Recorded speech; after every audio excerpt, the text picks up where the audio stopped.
Hello and welcome to my next video. This is Mrs. Quinn, the virtual teaching assistant. Now, I was asked to do a video on different types of poetry and how to create poetry. Now, this is quite a hard one to teach really, because I can tell you the structures of poetry and the different types of poetry, but actually creating one's quite a personal thing. With any literacy, when you're creating any literacy at all, like you're writing or you're writing poetry, it's a personal thing, and what you put into it is very personal. So we can show you the skills, so we can say things like use similes and use metaphors and things like that, and and I can tell you the different types, but what you put into it purely is based on your personality, your experiences, and what subject you're choosing as well. If it's a subject that is close to you, you tend to get the best results from that, because you are then writing, it sounds cheesy, but you are more writing from the heart then, and from your own experiences. Okay, let's get started. This list is not exhaustive, by the way, but it's a good example of different poems you can have. So you've got acrostic, a cinquain poem, free verse, haiku, limerick, narrative, nonsense, shape, sonnet, and we've also got tanku as well. The first is the acrostic poem. Now, most people know this poem. It's where the first letters of each line spell out a word or a phrase. Now, whichever word you spell out, your poem has to relate to that word. So, for instance, I've done family, and I've put friends for life, always there, make time for each other, I'll always love you. Okay? Quite a simple one, really nice, very visually effective. Cinquain poem. Now, there are tons of types of these poems. There really are. If you have a look on Google, there are many different rules for different types, but I've highlighted just two examples here. The syllable example, which is your poem has to have 5 lines, and each line has a set number of syllables.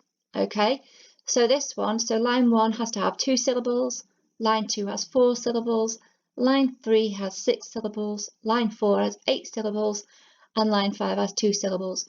So this is my attempt here. There are much better examples on Google, I promise you. But, for mine, it's reading a Harry Potter book. So reading, find the right page, get lost in the magic, imagination running wild, Hogwarts.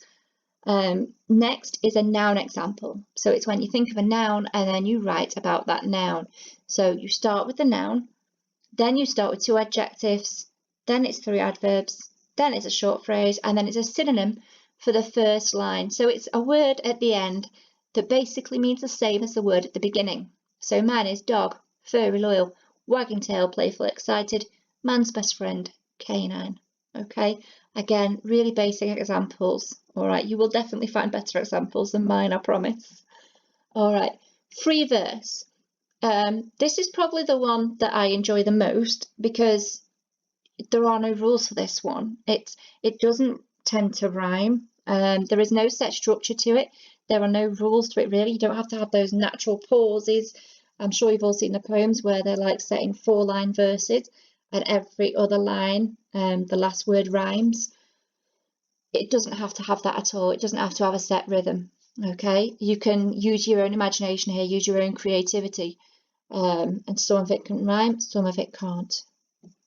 Okay, haiku poem is also known as hokku. Again, this is a Japanese poem. This is similar to the tanku poem, but it's got less lines. Okay, so this has only 3 lines in it. Your first line must have 5 syllables, your second line must have 7 syllables, and your third line must have 5 syllables.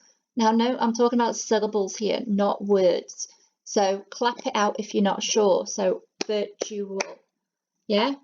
Clap out so then you can hear the syllables. Okay? Again, quite stringent on the rules of how that poem needs to be. Limerick, you generally find these ones more comedic in content than traditional poems, but they still do have quite a structure to them, okay? So you've got 5 lines in total, no more than 5. Lines 1 and 2 tend to end in words that rhyme with each other. Lines 3 and 4 end in words that rhyme with each other. And then line 5 ends with a word that rhymes with lines 1 and 2. Here's an example. This is not mine, I cannot take credit for it. It's Edward Lear. So there was an old man with a beard who said, "It is just as I feared. 2 owls and a hen, 4 larks and a wren have built all their nest in my beard." Edward Lear. Next, we've got narrative. Now what you're doing with a narrative poem here is you're telling a story, okay? So they might be a bit lengthier than your other poems, but they are quite formal. They do, you know, stick to quite a structure to them. Think of your story mountain, okay? So when you're writing a story, you've got your opening, your setting, and your characters that you've got to introduce. Then you've got to introduce your problem, your dilemma, your resolution, and your climax. So how does the hero or heroine resolve this? And then you've got your ending. Do they all live happily ever after? You may repeat verses in there. It typically rhymes whilst telling the story. So again, it's a quite formal structure, okay? Next is probably one of my favourites, which is no surprise to anybody, is a nonsense poem. And this because it does have rhyme and rhythm, but basically you can make up your own words. You can just put words in there that just because they're fun, they make fun sounds to say. A really good example to look for and listen to if you look on the internet for it is On the Ning Nang Nong by Spike Milligan.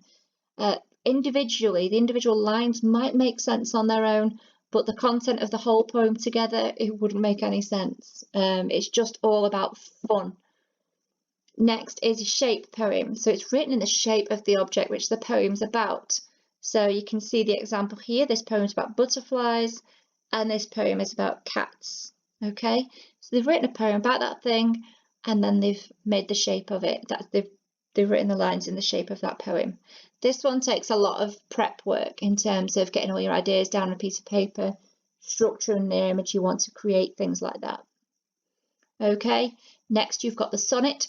This does tend to follow the formal rhymes or rhythms. It's typically 14 lines long with 10 syllables per line. So again, they're quite strict there.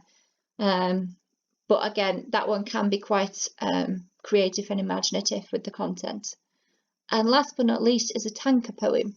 You've got 5 lines for a tanka poem, and you are set on the syllables you can have. So line 1 must have 5 syllables, line 2 must have 7 syllables, line 3 must have 5 syllables, lines 4 and 5 must also have 7 syllables. And I've put examples there of a tanka poem. I hope this has helped. If you've got any questions at all, please don't hesitate to message me and leave me feedback, good or bad. Thank you so much for watching. Take care.